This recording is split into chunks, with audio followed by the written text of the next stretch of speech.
All right, I have 5:30. I will call the meeting to order. Can you call roll, please? Sure. Good evening, everyone. Chairman Baugh, Here. Vice Chairman Dibble, Here. Commissioner Schrader, Here. Commissioner Zarguni, Here. Commissioner Miller, Here. Commissioner York, Here. Commissioner Gonzalez, Here. Commissioner Mandel is absent, and Commissioner Salazar Garza. Here. Quorum established. Thank you. At this time, are there any public comments from the public that is not pertaining to a specific agenda item? So if you have any general comments, now's the time, but if you speak now, you will not be able to speak during the actual presentation. Are there any comments at this time?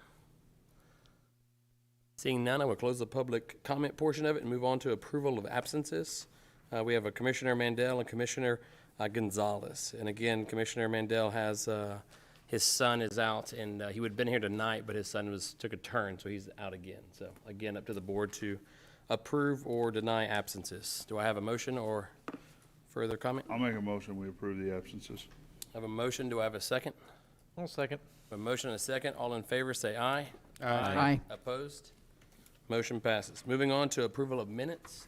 Do I have any comments on the minutes or a motion to approve the minutes as presented?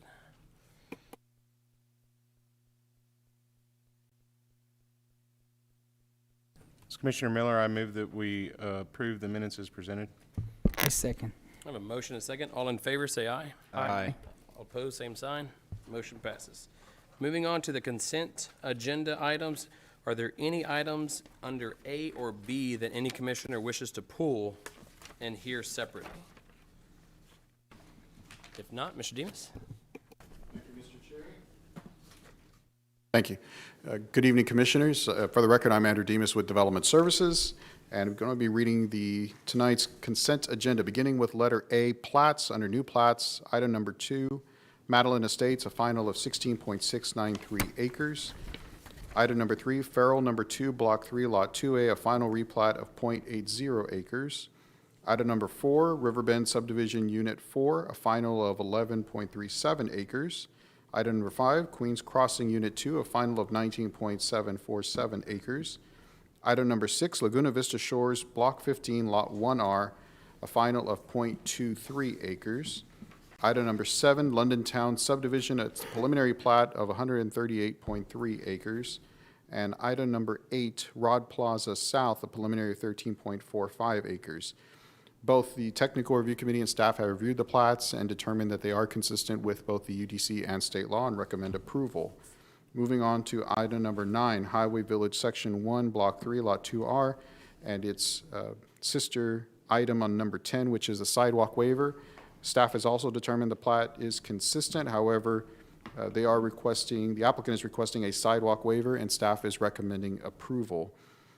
Under item number 11, time extensions, we just have one, which is Bridges Mill Village, Unit 2, a final of .2385 acres. I'm sorry, 23.85 acres. Staff is also recommending approval. This is their first request. And lastly, for the consent agenda, under zoning, item number 12, this is a rezoning for a property at 1645 14th Street, case number 1021-03. SRPC Properties LLC. This is a request from the RSTF 2-Family District and the CG2 General Commercial District to the RM2 Multifamily District. The purpose of the request is for the construction of 8 multifamily units, 2-story complex. Staff recommends approval. That concludes the consent agenda, and I'd be more than happy to answer any questions. Thank you, sir. Are there any comments for staff regarding items 2 through 12? Andrew, could you pull up that item we were looking at, item 7? Please? Sure. I just have one clarification.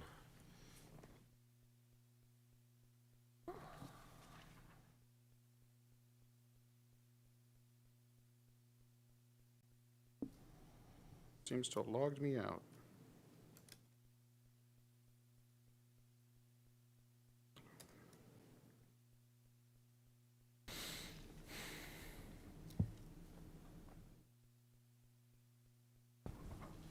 Okay, so item number 7, might want to just bring that up on the monitor so everyone can see. Perfect, thank you.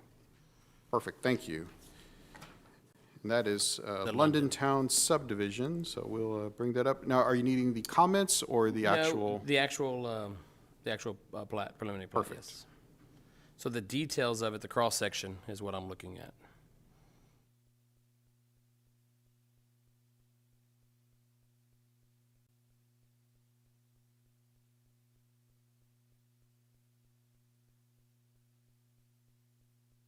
One more page. Right there. There we go. So on these cross-sections, it has the width, if you want to zoom into that, any of those, I think. The one on the middle left would be fine. Middle left, you got Yep. it. So right down there. So we have this 60-foot right-of-way. Nope, that's not it. Which one am I looking? It might be the next page, Andrew. Either way, my question is, one of them shows the 74-foot right-of-way, and it's a dashed line on the outside of it. And you see that striped section right there? Okay. That's outside of that dash line. Is that meant to be encroaching onto another property or outside of the right-of-way? Is that, how is that? No, this would be the back of the curb would be the edge. That is just to show the continuation. There wouldn't be a physical continuation of the pavement section. It's just for illustrative purposes to show that there is a 1 foot section that continues just behind the curb. And is Yeah, that so just? that's go ahead. that's all under your pavement, so that's Correct. just continuing your Base and subgrading everything base else. under the curb, but you're right, it is in the property, but It's, yeah, just curious. My question came from somebody outside of the, meeting that just asked about the boundaries of the right-of-way. We might have a little bit of base material, like caliche, or depending on how much, but we're talking, a few Sure, inches no, I worth. just wanted to clarify. Just wanted to bring that up and ask that. Thank you. Any other questions for staff regarding items 2 through 12? Seeing none, I will open the public hearing for items 2 through 12. Anybody wishing to comment on these items? Yes, sir. If you come to the podium and state your name and address.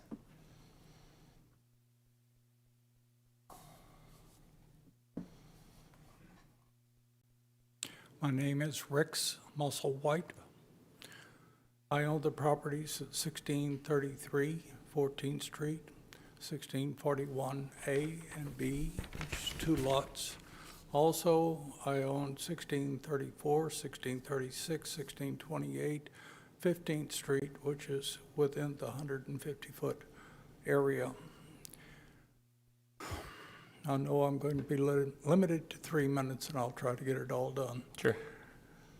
The Miracle Apartments are there because the name Miracle means that no one in the entire neighborhood wanted that apartment. Everybody voted against it. And they were proven right in my mind. The traffic that they're going to put next to our properties right now that is on the agenda is for 8 units. This is going to be complete concrete, and the city is already starting to tax us for the concrete. There will be no green area.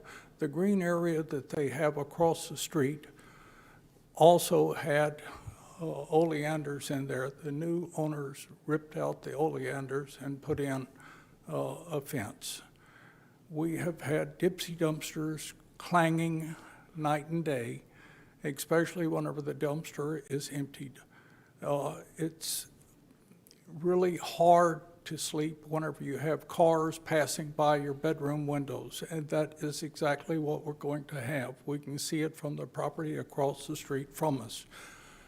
The concentration of 8 units in that area does not take into account that behind the unit on 15th Street, the second lot behind, well, the first lot behind the car sales place, that has 5 units in it. So you're building up a lot. Most of those houses behind there are duplexes. So you're building even more. I know I have a duplex behind it. 1641 is a duplex. It's front and back. I have 4 25-foot lots there. And plus the next one is 2 25-foot lots. I have not overbuilt like they are trying to overbuild now. We have had people that are living in those apartments take their gun, felons, and shoot their gun in the air next to my residence' bedroom windows. Their children were sleeping there. When this was reported to the police came out and searched for the gun. The individual, Continue. You can continue. I beg your pardon, You can continue. the individual that was having the gun, shooting it in the air, figured out real quick who did that. So they broke into the storage building of my tenant, stealing all of their lawn equipment. He gave it to his brother.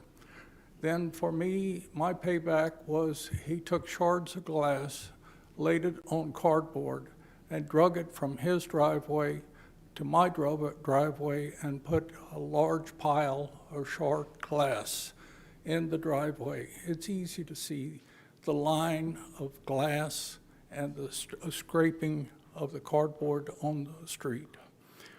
The city is saying that they, like I said, they don't want a lot of concrete. That's all there is concrete.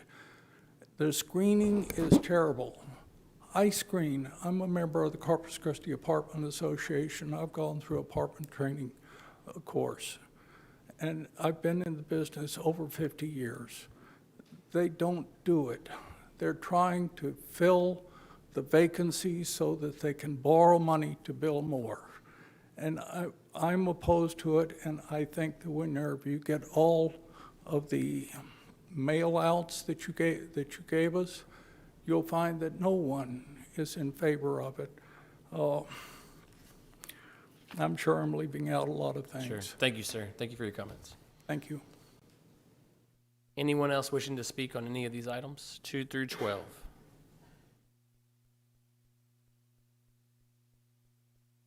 No one else wishing to speak? At this time, we will close the public hearing portion and entertain further conversation. Andrew, can you address item 12? What is it currently zoned? CG2? It's a combination of both general commercial and duplex zoning, which is RSTF. And so general commercial 2 allows for significant, Apartments, mini storage, retail, bars, nightclubs. Of course, we would have to take into account there's a school, there's wind seals in close proximity, so I seriously doubt, or now it's called Metro East, close proximity, I doubt a bar would be able to open there versus TABC requirements. There was a recent zoning case across the street for an apartment complex that is roughly less than 3 years old, more or less, and we did have to sort out some issues with gating due to they were having their own vandalism issues. That is why they elected to put up the gate. It is consistent with the higher density as you have rows of duplexes, so it is not a purely single-family residential neighborhood. But lastly, again, this is just to address land use. The issues of construction, open space, drainage, all of those have to be addressed not only at plat, but at building permit stage. The decision before the Planning Commission, and just for the benefit of the audience, is just merely is the use appropriate for the area. They still must go through a whole host of permits before one bit of foundation can be laid on the site. perfect, thank you. Any other questions for staff regarding items 2 through 12? Yep, I've Commissioner got York. one. Andrew, can you, the slide shows 0% opposed or in favor, but it sounds like we've got a property owner that may own several properties Yes, in the area. How does the- that change our, It changed to 12.45%. There were 4 letters from the same property owner that came in that are adjacent to the subject property. okay, thank you. Okay, any other comments for staff? Commissioner Sheldon? This is proposed 8 units, correct? Correct, And they're aggregating 3 or 4 lots there. correct. It'll be 2 buildings with 4 units in each, 2 and 2 stacked. Okay. And they're kind of an octagonal shape. Yeah, I saw that. So there's 2 units at each level. So is it a 2-story? Correct. Okay. So they would still need to meet those separation requirements Right. based on the height of the building. And so it's effectively the density as far as on the lot is roughly equivalent to a duplex density. Correct. Yeah. Okay. All right. Thank you. Any other questions for staff? Okay, seeing none, there will be 2 motions. First one will be items 2 through 8 and 11 and 12. Do I have a motion for 2 through 8, 11 through 12? Now, you can break these motions up as well, but I need 9 and 10 separate, so. I make a motion that we approve number 2 to 8 as presented by staff. I have a motion to present, or to accept items 2 through 8 as presented. Do I have a second? Second. A motion and a second. All in favor, say aye. Aye. Motion passes. Moving on to items 11 and/or 12. Do I have a motion for any of those? I'll make a motion for items 11 and 12 as approved by staff. Thank you. I have a motion. Do I have a second? Second. I have a motion and a second. All in favor, say aye. Aye. Aye. Motion passes. Commissioner York. Now do I have a motion for items 9 and 10 with Commissioner York abstaining? I'll make a motion that we approve items 9 and 10. All right, do I have a second? Second. A motion and a second. All in favor, say aye. Aye. Thank you. Sir, we are a recommending body. City council, well, actually it's not, is it? This is just plat, or zoning, It is zoning, so Zoning, it will go to city we are council. projecting it would be going to council on December the 7th. December 7th, so, thank you. All right, moving on to the public hearing items C and D.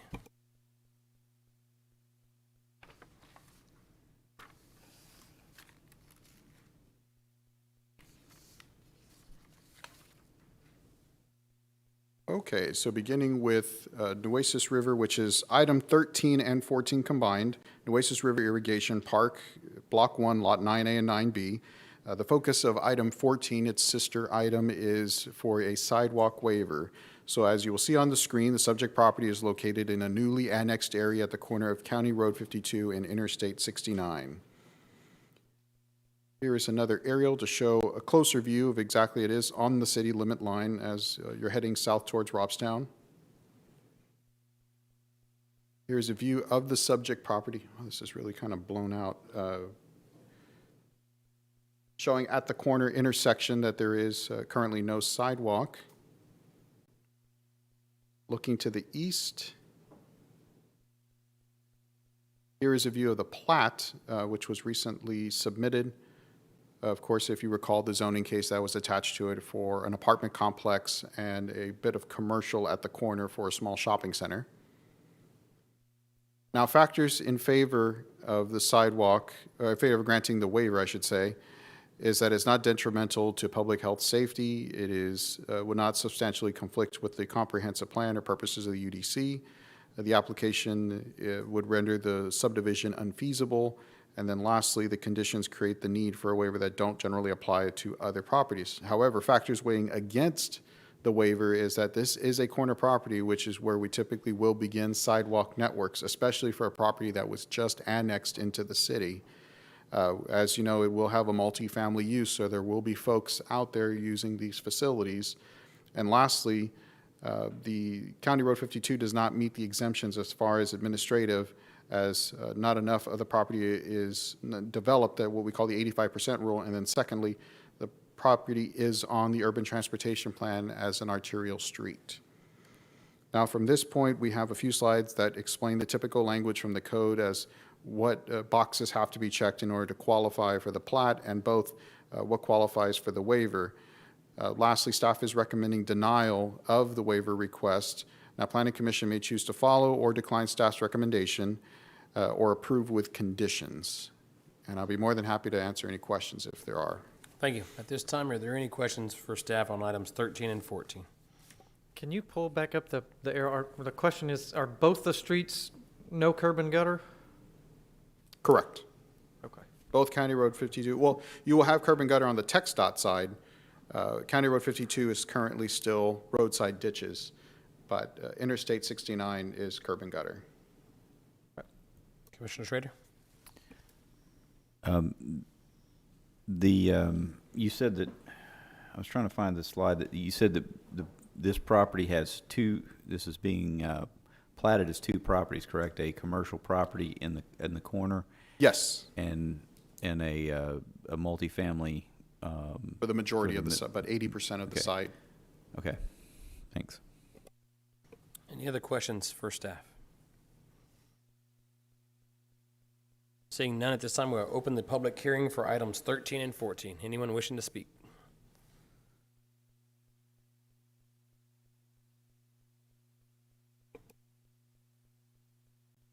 Murph Hudson, Urban Engineering, 2725 Swantner. The only thing I want to mention is that County Road 52 and State Highway 77, or I-69, I think it's called now, both were upgraded recently by TxDOT and the city, and at that time they did not choose to install sidewalks. Neither facility has sidewalks or has planned for sidewalks. Thank you. Anyone else wishing to speak? Seeing none, we will close the public hearing and entertain a motion of further comment on 13 and 14. Mr. Commissioner Miller, I move that we approve the plat, however, deny the sidewalk waiver. That's a motion to accept the city's requirement for, or request to deny and approval. So do I have a second? Second. I have a motion and a second. All in favor, say aye. Aye. Opposed? No. Motion one opposed. Motion passes.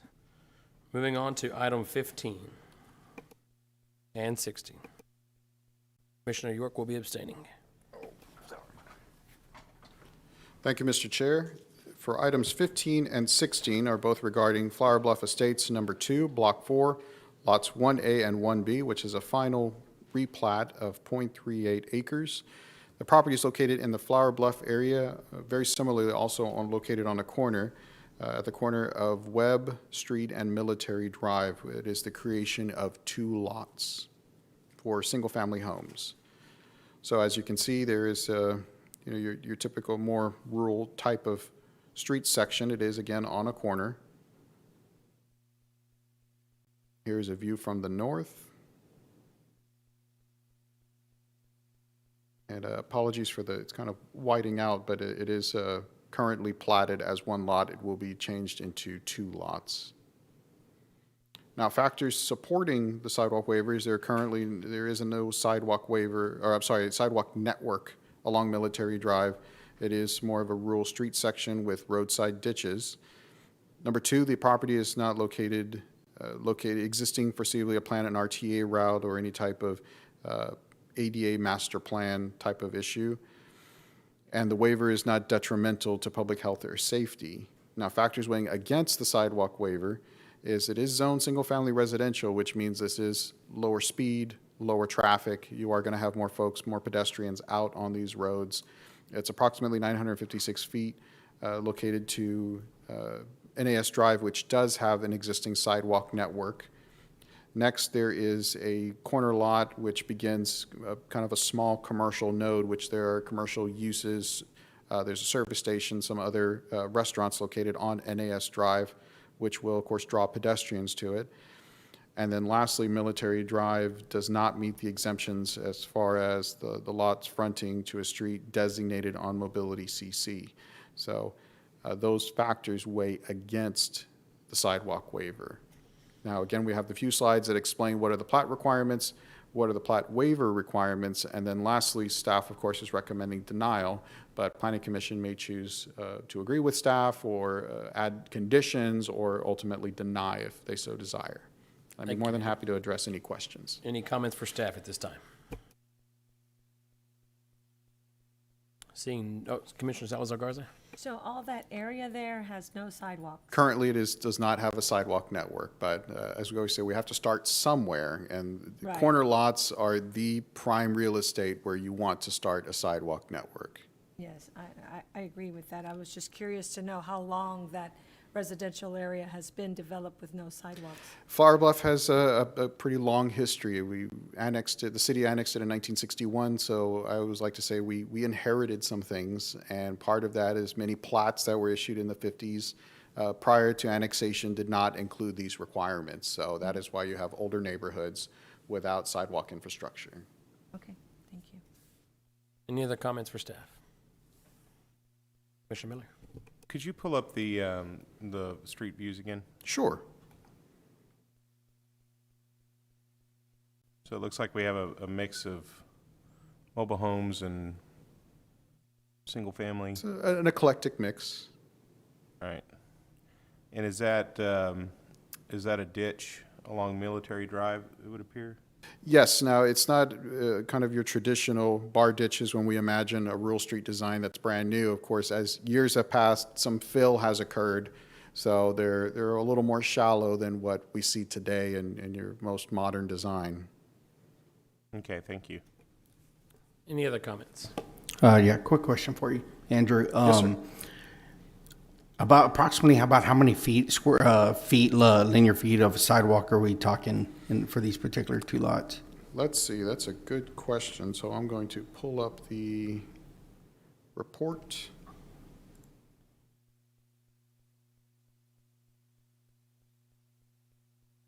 See, we are on Flower Flower Bluff. Bluff.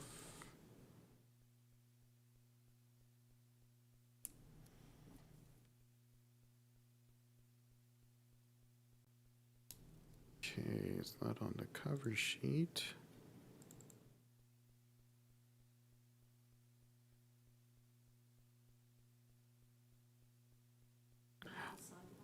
You are correct, I apologize.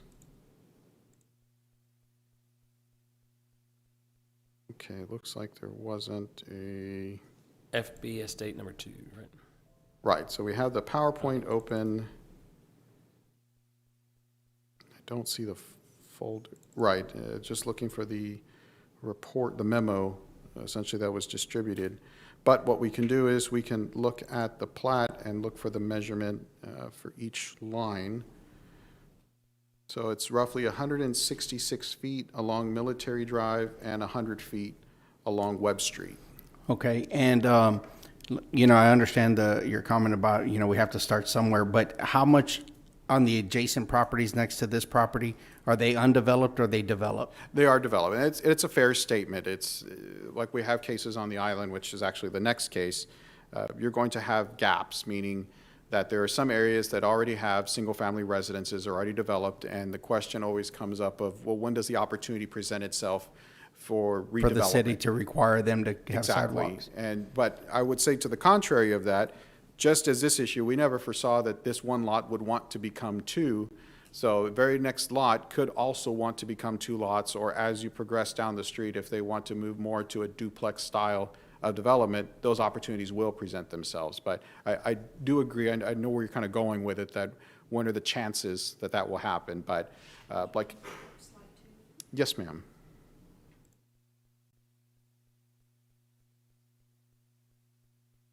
So here we are on slide 2.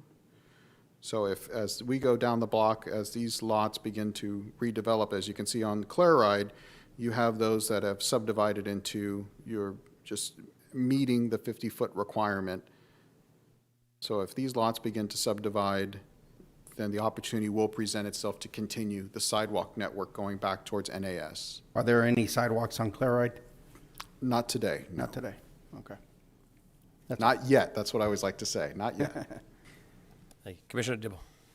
I guess my question is, I think you said on these two lots, it was roughly 100 by 166, but what, more or less, is there about another 800 square feet or feet of lots before you hit the next available sidewalk? Correct. Like, how far is it from NAS? Is it about It's a bit of a distance. 700 or 800 feet?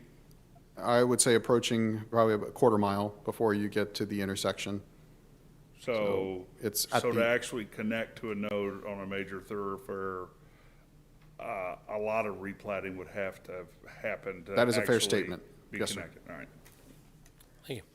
Commissioner Miller. Yeah, I think that this is a perfect candidate for a sidewalk waiver, as you have a lot of adjacent properties that have been there for over probably 50 years that, in their current configuration. Where I get hung up on sidewalk waivers is when you have a newly annexed piece of property, or you have a new area of expansion or development that is starting fresh, and starting fresh seems to me like, we need to, honor the UDC, but situations like this, it's to me a no-brainer for a sidewalk waiver, because this is kind of what sidewalk waivers were designed for situations like this. I just kind of wanted to make that comment. Awesome. Commissioner Dibble. Just one other comment and kind of Mr. Miller's thing, and we've been talking about sidewalk waivers for a long time on the planning commission, and I get that the arguments that you present for or against are things that are in the UDC, and I know we've talked about looking at text amendments to maybe give a little more flexibility to staff and recommendations, or what merits, just outside of this case, what is the timing on looking at those text amendments to where we might not have 2 and 3 sidewalk waivers or meetings? Excellent question. Well, we actually approved amendments related to the sidewalks in February. Yes, so And so So y'all are- if it's zoned, single-family residential, if it's not on a thoroughfare, I think, if it's not on a UTP road, if the neighborhood or the block face is 75% developed and there are no sidewalk adjacent or along that block face, then in that case, the exemption is allowable. So in this case, which one of those factors doesn't? It's just because it's a corner, right? Military Drive is on the mobility plan. Okay, So so that's one of what's the. tripping it It's up. on a For mobility, Okay, yeah, I just thank wanted to make sure we had the UDC where we wanted it. Right. Now, Okay, we are going through a process of rewrite and review of the UDC with Article 8, which this section falls within. So that is an opportunity to, again, if you want us to refine that or make any changes, if we see that practice is not working, we can readdress it. thank you. All right, this time we're opening the public hearing, or the public comment portion. Are there any comments on items 17 or 18? Nope, it is 15 and 16. Yep, 15 and 16. Seeing none, we will close the public comment portion and entertain a motion. Commissioner Gonzalez, I'll make a motion to approve items 15 and 16. That's, Wait, hold on. we need to approve for the denial, or you're approving the sidewalk waiver? No, to approve the sidewalk waiver. All right, perfect. We have a motion to approve the plat and approve a waiver. Do we have a second? Yeah, I second. We have a motion and a second. All in favor, say aye. Aye. Aye. Motion passes. Moving on to 17 and 18. Okay, so thank you, Mr. Chair. Our last sidewalk waiver for the night is for items 17 and 18, Ports of Call, Block 20, lots 6A through 6D, 7A through 7D, and 12A through 12D, lastly 13 through 13D. It is a final plat of .81 acres for the purpose of a townhome subdivision on Padre Island, as you can see on the aerial view. Moving in a little closer, we are mid-block, more or less, between Gypsy Street and Spyglass Drive. Now, here's a view of the subject property. There are, of course, currently no sidewalks. And as you can see, another view.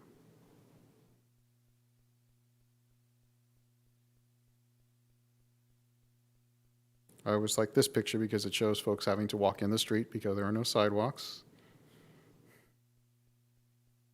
And then lastly, the plat was more visible.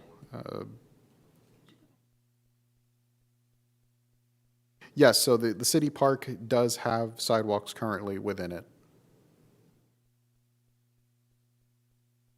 Now, factors weighing in support of the sidewalk waiver is, of course, that Padre Island is infamous for not having sidewalks within most of its boundaries. There are no sidewalks to connect to, and there are no bus stops located along Ports of Call or Fortuna Bay drives. Now, factors against the waiver is the property is zoned RM3, which does not meet the criteria for an administrative exemption. The entrance to the peninsula, where these two streets are located for the townhomes, is designated on the Mobility CC plan as a bike route. And then lastly, Fortuna Bay Drive has a city park that has an existing sidewalk network already built within its boundaries. Of course, again, we have the two slides going over plat requirements, the plat waiver checkboxes, your required findings, so to speak. Staff is recommending denial of the waiver. And again, Planning Commission has the options to either approve, deny, or approve with conditions. Thank you. Any comments, Commissioner York? Thank you. For the record, I was actually in opposition on 13 and 14. I just wasn't quick enough with my mic. And really, I just want to make a comment on that, because the only reason I was opposed to that motion was because of the one street that had no curb and gutter. And as a designer on these things, it's just not practical because you're eating into the drainage way. And so it was just another opportunity to bring up again we really need a cash in lieu of option, because that's a perfect example. It's a big developer. It's not like this other one I was out for was just, you know, a local residential lot. This is a big apartment lot. You know, they can fork over the money, but it's really not practical to build the sidewalk there because there's nowhere to put it. You're either walking in the ditch or you're filling in the ditch to put sidewalk beside it. So I just wanted to bring that up again because I would really like to see the cash in lieu of come soon. Thank you. Thank you. Any comments on 17 and 18? Seeing none, we will open the public hearing portion. Are there anybody wishing to speak on 17 or 18? Seeing none, we will close the public hearing portion and entertain a motion for 17 and 18. I move that we approve the sidewalk waiver And the plat. and the plat. I have a motion. Do I have a second? I'll second. A motion and a second. All in favor, say aye. Aye. Opposed? Motion passes. Moving on to new zoning in item 19. Thank you, Mr. Chair. Our final zoning case for the evening is case 1021-02, BHHN LLC. This is a request from the RS6 district, which is a single-family district, to the IC Industrial Compatible District. The property is located on the northbound side of State Highway 44 and almost to the corner of North Clarkwood Road. Here is a second view of the subject property. The purpose of the request is for the construction of a warehouse. As far as zoning patterns is concerned, this is, of course, annexed in 1962. As you'll see on the south side of State Highway 44, there's been a gradual transition to both the light industrial district and the IC district, which is industrial compatible. Where that district comes into play is these properties are located within the ACU's boundaries for a future runway for CC International. So that is why you're seeing the transition to both industrial with special permit or IC, which is industrial compatible. The compatible districts were invented specifically for placement within the ACU's boundaries. The goal is, of course, to drive down any type of use that has congregations of persons. So this is not an ideal place for residences, for apartment complexes, and specifically for things like Walmarts and large churches. You want to keep people away. So the idea of having a warehouse is a good use for an area because of its low occupancy. You may have a few employees, but you're not going to have masses of folks working in this specific building. But nevertheless, the industrial compatible does have a buffer yard requirement, a type D, which is 20 feet and 20 points. That is to keep separation from the residential zoning district that exists to the north. There are, of course, standard setback requirements, height restrictions. There are parking requirements, one space for every 2,500 square feet. Again, because of the low employee count, you really don't need too many parking spaces. As far as existing land use is concerned, the property is currently vacant. The future land use does show it to remain either permanent open space or some form of ag use, which is what it is today. So there, it is why we say in the report it is generally consistent with the goals of the comprehensive plan as far as keeping density out of ACU's areas, but it is inconsistent with the future land use map and therefore warrants an amendment. Now, as utilities are concerned, all utilities are available to the site. Stormwater would more than likely be draining to the south towards the TxDOT right-of-way, State Highway 44. But gas, water, which water may have to be enlarged a little bit, a 2-inch line, but again, not a lot of demand, so that may be functional. Of the 23 notices sent out, we received 0 in favor, minus one that was outside of the boundary from Toloso Midway Independent School District. They did send a letter in favor of the change of zoning, and we did receive one opposition letter, which is roughly just over 4%. Now, as we reviewed this with both the applicant and fellow staff, we are recommending denial of the industrial compatible district. The reason for that is, while all of the things are good about having a warehouse use, having a low employee count, driving down density, it is still adjacent to a few existing single-family homes. Of course, with any zoning case, we don't just look at the one use that the applicant is requesting. We have to look at all the other uses we are opening up should the applicant choose to sell the property or take a different direction. With that being said, it would be far better to have the commercial compatible district, which has, again, fewer uses that are more consistent with being adjacent to single-family homes, still taking advantage of that low density, while granting a special permit specifically for the warehouse use. So we're essentially taking the best of both worlds. We're keeping the use that's a little more friendly to the neighborhood, but not denying the applicant's request of having a warehouse. So bringing those two together. So with that special permit, let's see if this screen will clear. There we go. The uses shown is that we would allow only the warehouse use. Additionally, we would not allow outdoor storage. Number two, setbacks would still be required to be at 20 feet, so you would not have a building getting a little bit too close to that residential line.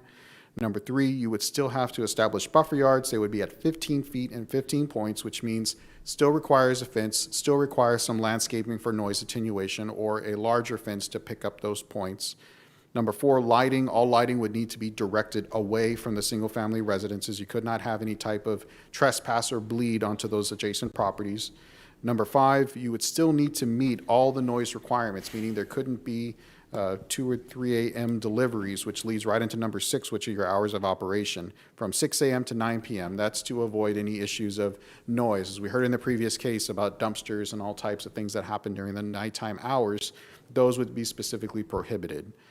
And then, of course, the items 7 or 8 are standard language that we have. I always call number 7 our catch-all. That means a special permit does not give you a get-out-of-jail-free card. You still have to meet all the other requirements of the UDC, building codes, and fire requirements.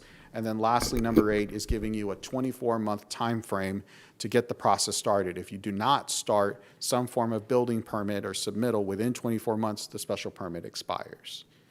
And with that, I'd be more than happy to address any questions. Thank you. Commissioner Dibble. Just a quick question on these special permits that have a time limit. What is the process that the city has in place? Let's say this thing goes to 24 months and a day and nothing happens. Do you all have a mechanism in place then where you automatically revert this zoning back to what it originally was? Or how do you all track that and know this permit's expiring? Because nothing ever comes in here saying, sure, we're changing it back because a permit expired. I'm just curious how you all manage that. So it is an internal process. We do have a zoning tracker, an Excel spreadsheet.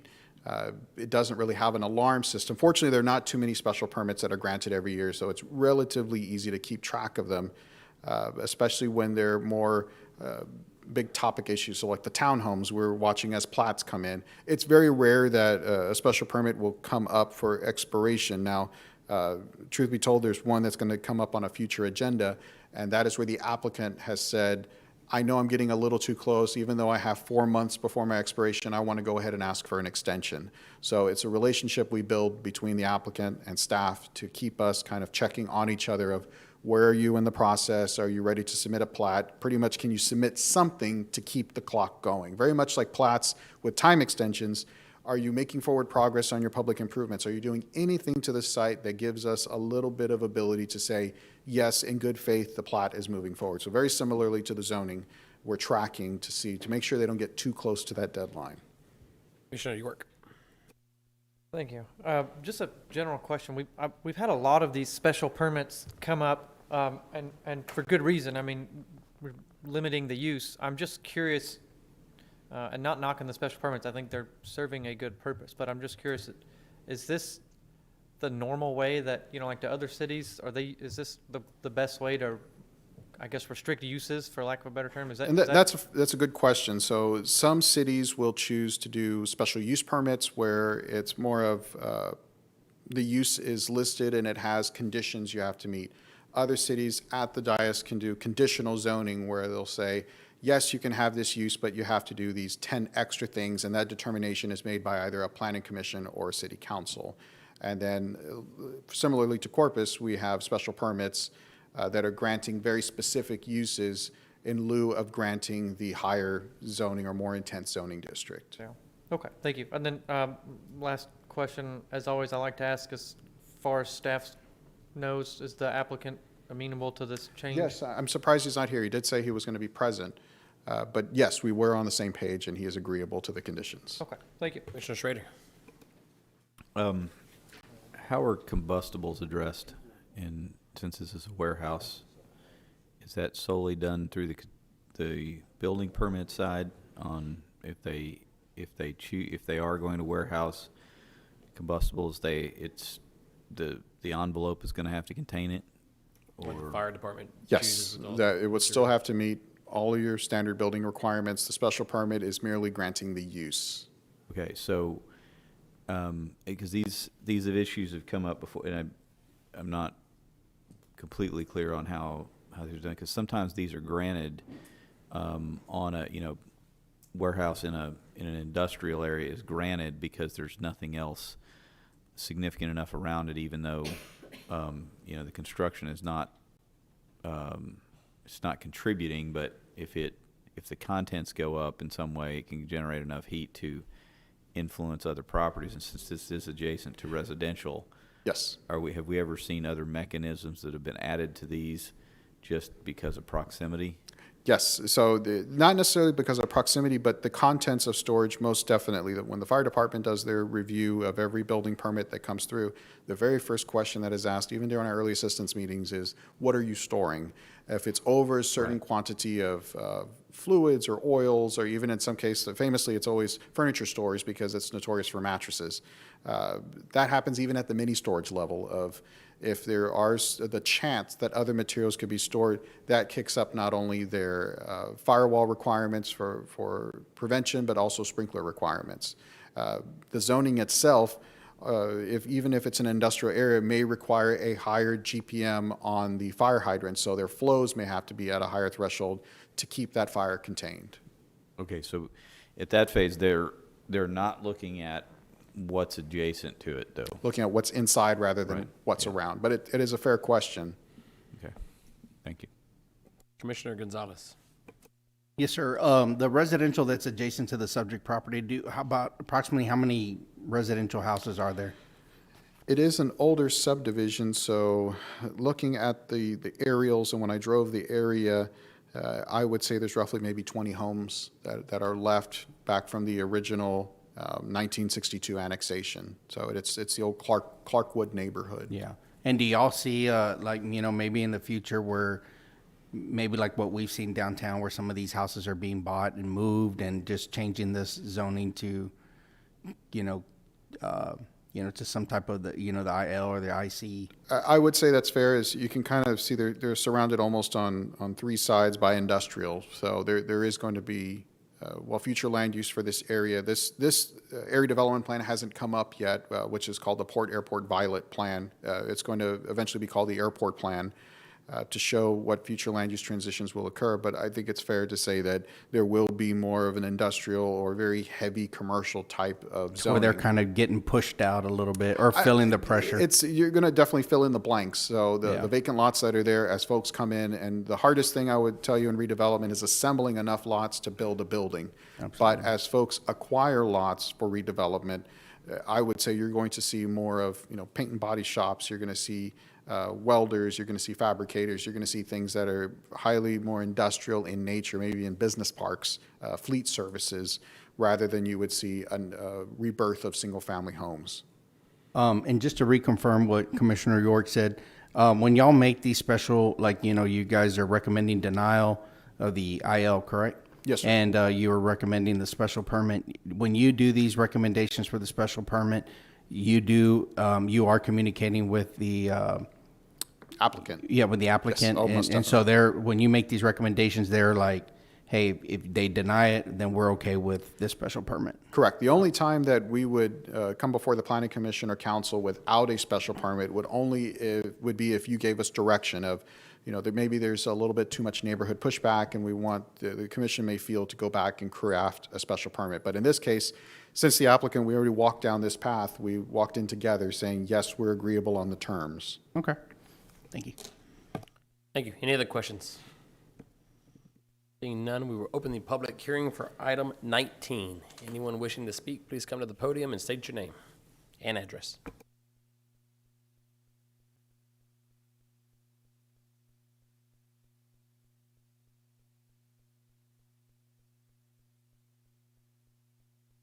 Yes, my name is Ron Gaynor.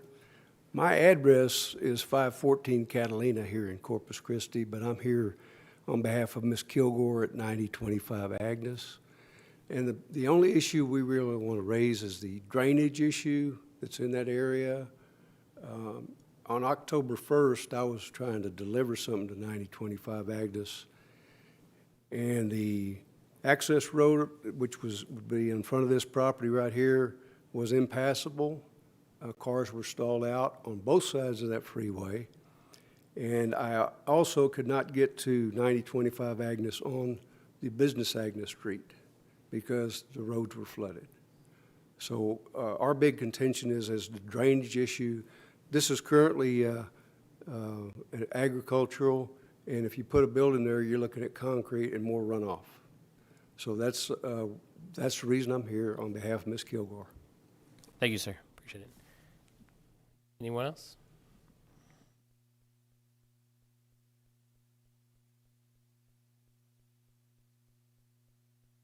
Good afternoon. Andres Dejaro, speaking on behalf of my father, Pedro Dejaro. And your address? Oh, I'm sorry. The address is 220 South Clarkwood Road. Awesome, thank you. And also our neighbor who I grew up with at 222 South Clarkwood. We are both opposed to this only because my father's property is literally right on the line of that property that's in question now. So it goes into access and it goes into the drainage, and it's a property that we've had for years. That's why we're opposed. And I responded, but obviously it didn't count. So that's all I have. Okay, thank you. Anyone else wishing to speak? Seeing none, we'll close the public hearing portion. Andrew, can you speak to the notice maybe not showing back up? Or? There was, as far as the check of the mail today, those were all the responses. We did receive Ms. Kilgore's letter and the letter from the school district, but those are the only letters we've received thus far. Okay. But I'll give a call to the City Hall mailroom, make sure that nothing got stuck to the bottom of a bin or got lost. They are yellow notices, and sometimes they will stick to other mail, so I will keep an eye out for it as we get to City Council. Thank you. Commissioner Dibble? Just one other comment and kind of to this case, but also in general. A lot of the last few meetings, we've heard comments similar to this gentleman that, hey, we sent it in, but we didn't get it in on time. I think since our last planning commission meeting, the Postal Service said service delivery time on mail stuff is going to be further delayed. Don't expect it. I think it was up to 5 days or something like that. And I'm wondering if, as part of the zoning process, we need to take a look at, do we need to extend the time frame a week on notices or look at the timing on that? I'm just hearing case after case of, oh, we sent it in, but it's not here yet. And now the Postal Service is saying it is going to take longer to deliver the mail, which makes it more challenging for people to send it in. I just would encourage y'all to maybe look at that and see if, and I don't know what the exact, if it's 3 weeks now, if we need to extend it a month, but anyway.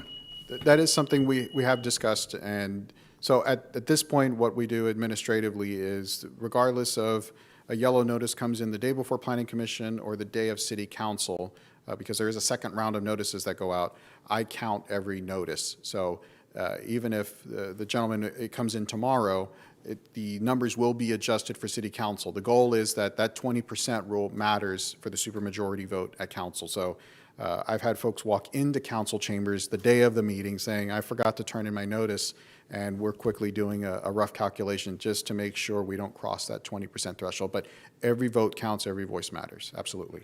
Commissioner York? I'm just curious, is it allowed under state law or whatever that governs the notices?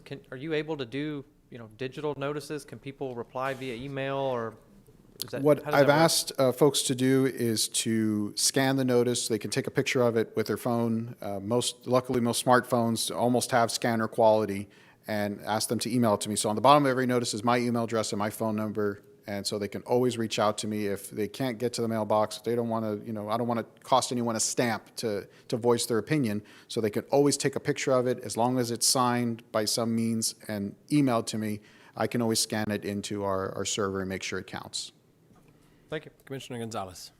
Andrew, just to clarify, it would actually be to their favor, the people that are opposing that, let's just say that we did recommend the denial of the IC and the approval of the special permit, because then the drainage would be addressed, correct? Because you're not That gonna. is an excellent point. That's actually a phone conversation I had with another neighbor, is that with every plat and with every building Yeah. permit, there is attached a stormwater quality management plan.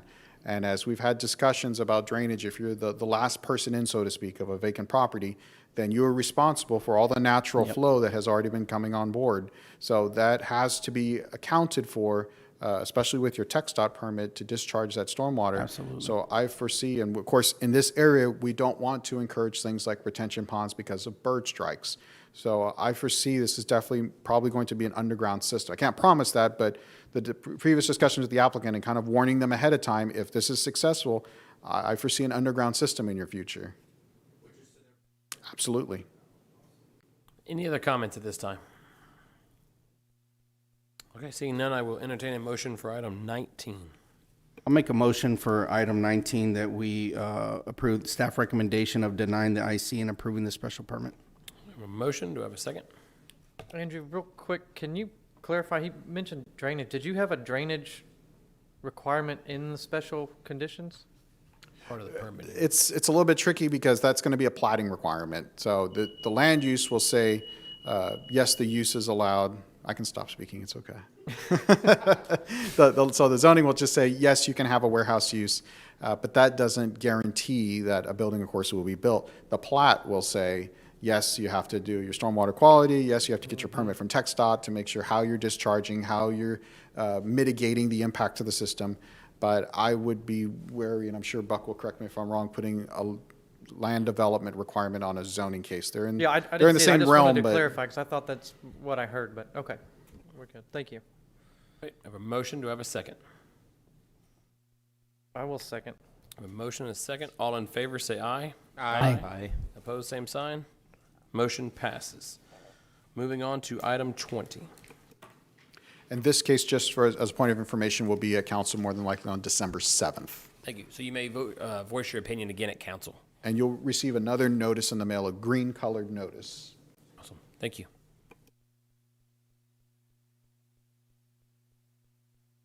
Alrighty, so we're in the home stretch. I just wanted to bring a few items before the commission. Of course, as you know, the 87th Texas legislative session wrapped up back earlier this year in July. Of course, as laws begin to become effective, so usually it's always the September 1st timeframe, that is our opportunity to integrate those new laws into the UDC. So beginning with the background, so Texas legislature meets every 2 years. It's a 140-day session. There are a wide range of committees that specifically address in our world things like land development, things like easements, things like zoning. All of these different committees meet. And of course, those bills will focus on municipal issues, what cities can and cannot do. Now, the first would be Senate Bill 1585, which again went effective September 1st. This is regarding historic designations for both landmarks and historic districts. What it says is that the property owner writes, if the property owner is opposed to the addition of either the landmark or their property into either, most importantly, what was added on was into a district. If they are opposed, both the City Council and the Landmark Commission and the Planning Commission would have to pass by a 3/4 vote. Now, where that leads into the next part, the last bullet point, is that a city must select one or other commission to make a determination on the designation. And that's a very long way of saying they either have to pick the Landmark Commission or the Planning Commission to make the decision on whether or not a property should be designated. Obviously, it'll more than likely be the Landmark Commission. From that point, they will not have to come back to this board. So if a change of zoning occurs to designate a property, they wouldn't have to go through 3 steps of Landmark, Planning, Council. It would be Landmark straight to Council.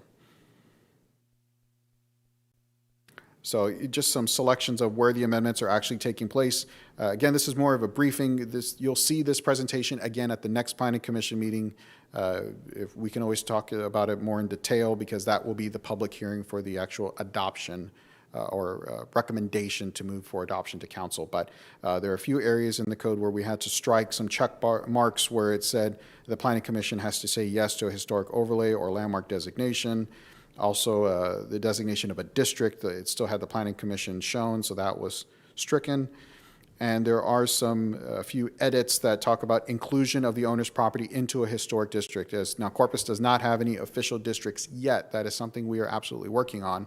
But let's say a neighbor was on the edge of a district and we were hoping to include them.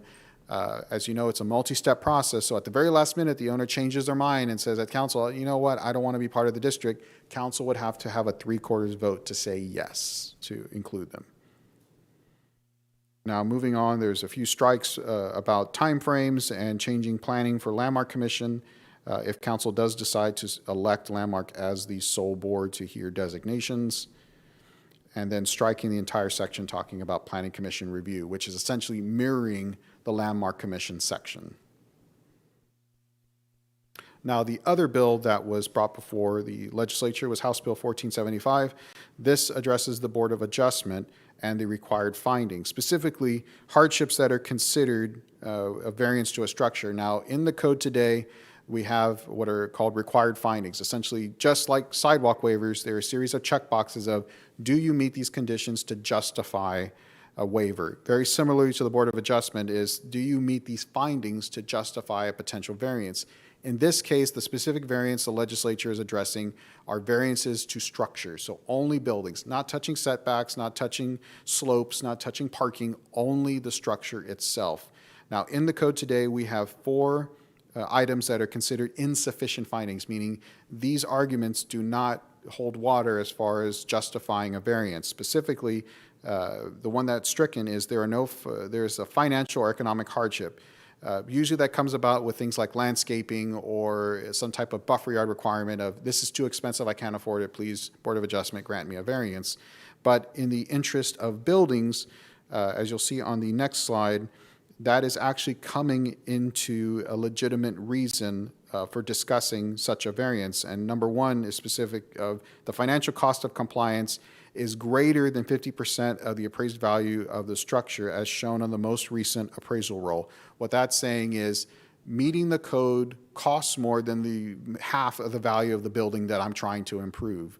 So if the code is requiring that I put a certain zoning requirement on a structure, and the structure is simply, it's like putting new tires on an old car. It's kind of, the tires are probably the most expensive part of the car. So just like a structure, the improvement required by the code is more expensive than the actual, more than half the value of the structure that is being improved. So that is why that was added in, and we had to strike it as financial reasons. So in this case, the state is now saying, to a degree, financial reasons is a legitimate reason to ask for such a variance.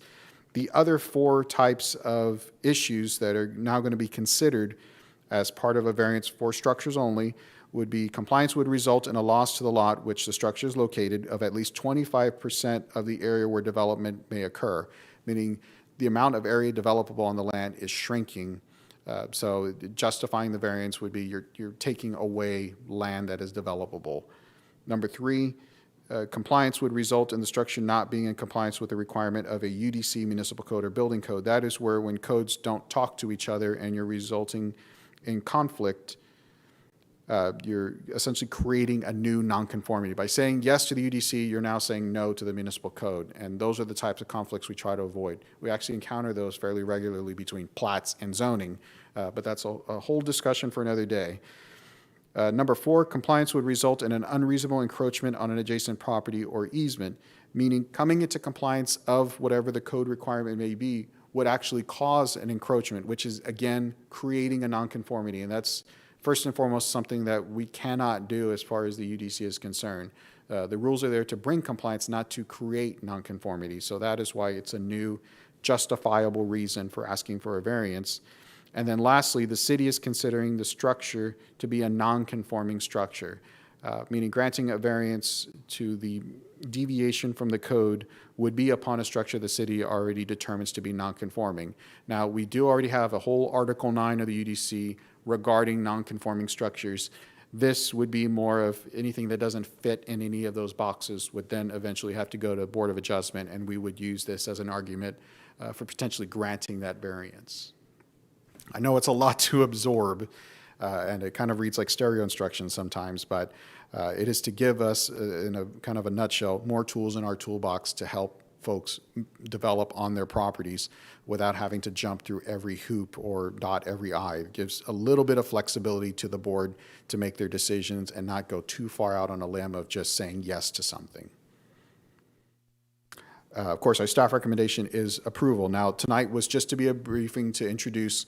I wanted to do this first to kind of give you all a few weeks to marinate, and I attached the draft ordinance so you have time to read, think of questions, if there's anything you specifically want to discuss, because the next meeting will be the formal public hearing, kind of what we do for our annual budget. You have one cycle to kind of sit and think about it. So at the next meeting, of course, we'll go over any questions. I can go over this presentation again, and that is where I'm hoping to get your actual recommendation to move on to City Council. Thank you. Commissioner York. Yeah, just a question on this, the variance and how that changes. Would that also apply to historic buildings? I'm thinking specific like the Montgomery Ward building that someone looked at recently, and then it was just too expensive to bring it up to code. If it has a historic designation, and that usually comes up with things like materials, and there are certain outs in the building code which say if you have a historic designation, typically it has to be a local designation. You can exempt yourself. I know in 2019 legislative session, that is where the legislature said you are exempt from any material requirements or any type of other requirements, but it has to be specifically a historic designated property. I'm sure Nina will correct me if I'm wrong. And if they wanted to use these rules to go to the Board of Adjustment, they wouldn't be excluded because they're historic? If they're designated, they would more than likely be a certificate of appropriateness to the Landmark Commission rather than to the Board of Adjustment, if I'm correct. Well, they could still appeal to the Board of Adjustment based on this. And yes, a historic structure could qualify under this provision. Perfect. Okay. Thanks. Great. Any other questions? This is not a public hearing portion, nor is this a vote portion. The next Is that one will correct? be. Awesome. Great. Thank you for the. You're off the hook tonight. Thank you for the staff report. Moving on to item 21. Okay, so the last item I have for presentation is, like they say on the radio, this is a request. So it's concerning Planning Commission training series. So going over, I guess I would say that anytime we have a new fiscal year starting, it's a good opportunity to touch base again. Where's everybody on the understanding of the code? I know many commissioners came on board during COVID, so we didn't have the traditional, we buy you lunch, you sit in development services for a few hours, and we kind of give you the rundown of a very quick crash course in zoning and platting. So the idea would be to bring the training to you as a board and going over a few sessions, platting and zoning, process overviews, and of course create a safe space to ask questions. It's I always think sometimes nobody wants to ask what they think is a dumb question, but this is a safe place to ask those questions. Our goal is to bring everybody up to par, that they understand how the process works, to feel free to interrupt and ask questions. That's no problem at all. So starting with our first session would be next Planning Commission hearing, Platting 101.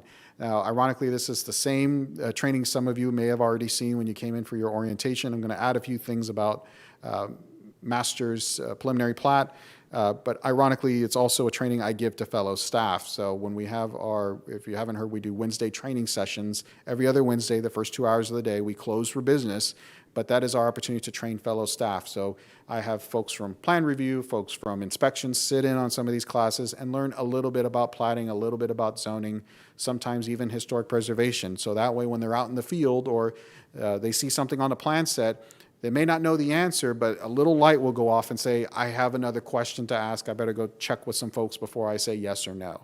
And that's the goal. It's just to get folks familiar that sometimes that spark will go off that, wait, I have one more question, and they'll have that chance. Of course, we'll go over purpose, the types of plats, and the platting process itself.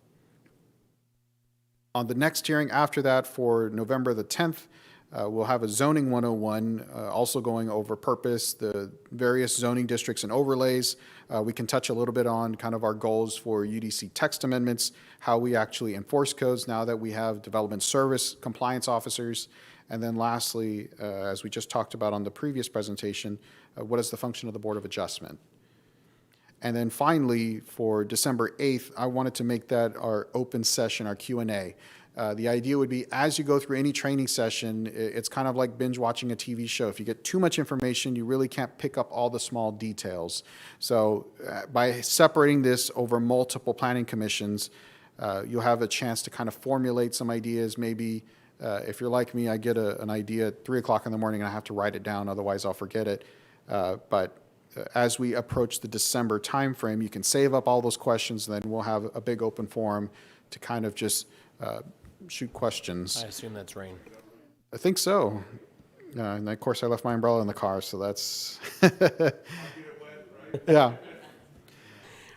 And of course, again, it'll be open question and answer format, and then we can cover any specific topic. So as we go through plating and zoning, if you think of another topic you want to talk about, so like waivers was brought up in a previous discussion, or even as Commissioner Dibble brought up, the checklist that we do for administrative sidewalk waivers, we can talk about that absolutely on December 8th. So I made a note to myself for that topic. How long do you think those meetings will take after? Depends on how long you would like to make them. We can, it can be short if we can just go through a PowerPoint and save December the 8th for the big question and answer, or it depends on our participation. Exactly. So if our meeting's an hour and 15 minutes and we have another 15 minutes of orientation. But it's not going to be a surprise, so I'm cleaning up the PowerPoints that I have existing, and they will be going out with the packet. So you will get that PowerPoint ahead of time. Great. Any questions for Andrew? Awesome. Moving on. Anything else, Andrew? That's it for me. Yes, sir. So we'll start on October 27th will be Plating 101. November the 10th will be Zoning 101, and then December 8th will be It's after the commission. Oh, I'm sorry. After the commission. I'm So thinking- we'll end commission and then we'll move into something like Yes, this. it'll be the very last item. I'm all for that. You're buying the first round, though. We can make a vote. Come on. Depends on what's on the future land use map. Thank you, Andrew. Director's report. Good evening, Nina Nixon Mendez, Assistant Director.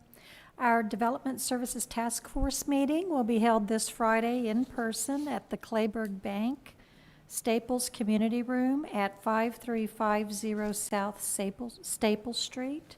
Again, that'll be at 9 a.m. on October the 15th. Thank you. That's all I have to report. All right, anything else for the future agenda? I do have just a comment. The cash in lieu of, is that something we're going to be working on? I know we've talked about it. I agree. Yes, that was actually part of the scope of the UDC. It was specifically mentioned in the scope of our UDC updates. Perfect. So we definitely want to What's look at the that. big holdup on that? I know we've had lots of little amendments that come through, and I always kept hoping that would happen, but I understood, I think it has something to do with the funding mechanism that's the complication. Is that correct? No, we just wanted to look at the cash in lieu for streets as well as sidewalks comprehensively, and when we're reviewing our streets section for the amendments. So It's easier to that's- present a that's- package. That's the only reason. Okay. And then also the time extensions. We were going to move from 6 months to 12 months. Is that already? Yes, that is on the list. That's on the list as well. Okay, good. That's for plats? That's for plats. I actually had a question on that too, which will help me. Does staff typically notify applicants or their engineer, surveyor when plats are going to expire, or no? No, the action letter's the only notification that we Because we've send had them out, come in and other it words. states It it expired states a it in the month later. action letter. This is your, Right. this is your only notification. It's kind of like the syllabus at the beginning of the semester. They won't remind you when the quiz is. It's on the syllabus. Well, I guess that brings up another question, like the special permit thing. When the 6 months comes up, is it just poof, it's expired, or does it have to go before the board to officially be expired, or how does that No, work? it doesn't have to come back to the board to expire it. Now, there are a few times when it has, so for instance, we had a mini We had storage. an appeal. Well, we've had I an appeal. think I remember that. So they have the That's it. We've had 'em opportunity after to the fact. appeal and state that their plat isn't expired, and they can provide a reason to do so. So this commission could always hear an appeal. Okay, thanks. Anything else for the good of the commission? If not, we are adjourned. Thank you.